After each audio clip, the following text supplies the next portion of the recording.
अब जूही वो जूही नहीं रही कि जो अपनी सास सोनी की अकड़ को बहुत अच्छे से बर्दाश्त करती रहेगी बिना कुछ कहे। यहां पर सोनी जब उठाने जाएगी उसके ऊपर हाथ तो यहां पर मरोड़ देने वाली है सोनी की बाजू और पकड़ लेने वाली है उसका हाथ। यहां पर सबसे बड़ी बात यह है कि समर अब काली गाय की तरह खड़ा रहेगा, वह कुछ भी नहीं कहने वाला। यहां पर आपको बता दें कि जो नहार है वह भी कहता है कि यहां पर रूही ने भी एक शादी का ऑब्जेक्शन किया था, लेकिन यहां पर उसका परिवार अगर उसे समझ नहीं रहा है, दादी वगैरह, तो कम से कम आप लोगों को तो समझना चाहिए। वह सोनी से यह बात कहता है कि इसके ऑब्जेक्शन करने के बावजूद भी आपने शादी को संपन्न करवाया था। बहुत दिनों तक इसने शादी को एक्सेप्ट भी नहीं किया था, लेकिन वह लोग नहीं मान रहे।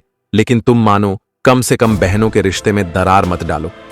यहां पर रूही को बहुत अच्छे से पता है, जो उसे अच्छे से समझती है, अच्छे से प्यार करती है और हर एक मोड़ पर खड़ी रहती है, वह सिर्फ जूही है। अगर जूही का साथ छूटा तो यहां पर एक बार फिर से रूही की दुनिया उजड़ जाएगी।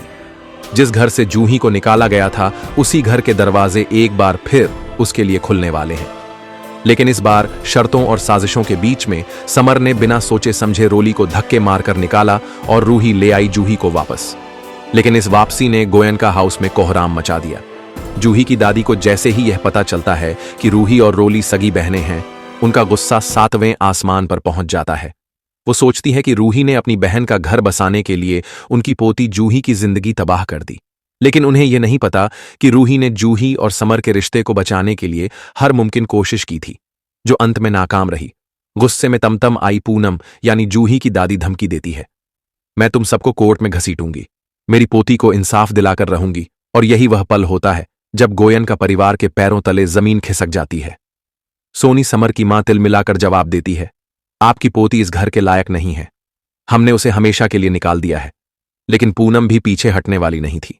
वो गरज कर कहती हैं, अगर घी सीधी उंगली से ना निकले तो उंगली टेढ़ी करना मुझे भी आता है। पूनम धमकी देकर चली जाती है और पूरे घर में एक गहरा सन्नाटा फैल जाता है। सोनी समझ जाती है कि मामला कोर्ट तक गया तो न केवल इज्जत बल्कि बिजनेस तक खतरे में आ जाएगा। अब एक ही रास्ता बचता है, जूही को दोबारा घर बुलाना।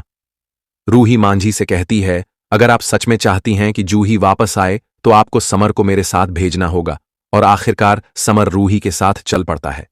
दूसरी ओर पूनम वकील के पास केस की फाइलिंग की तैयारी कर रही होती है। तभी दरवाजे पर दस्तक होती है। दरवाजे पर खड़े होते हैं समर और रूही। पूनम हैरानी से देखती रह जाती है।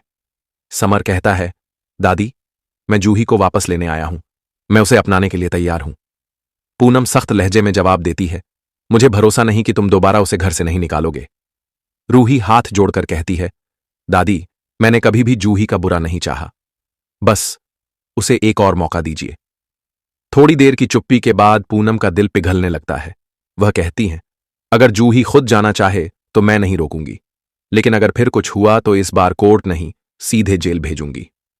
जूही चुपचाप आगे बढ़ती है। समर और रूही के साथ चल पड़ती है। तीनों जब गोयनका हाउस पहुंचते हैं तो दरवाजा खोलते ही रोली और उसकी मां के होश उड़ जाते हैं।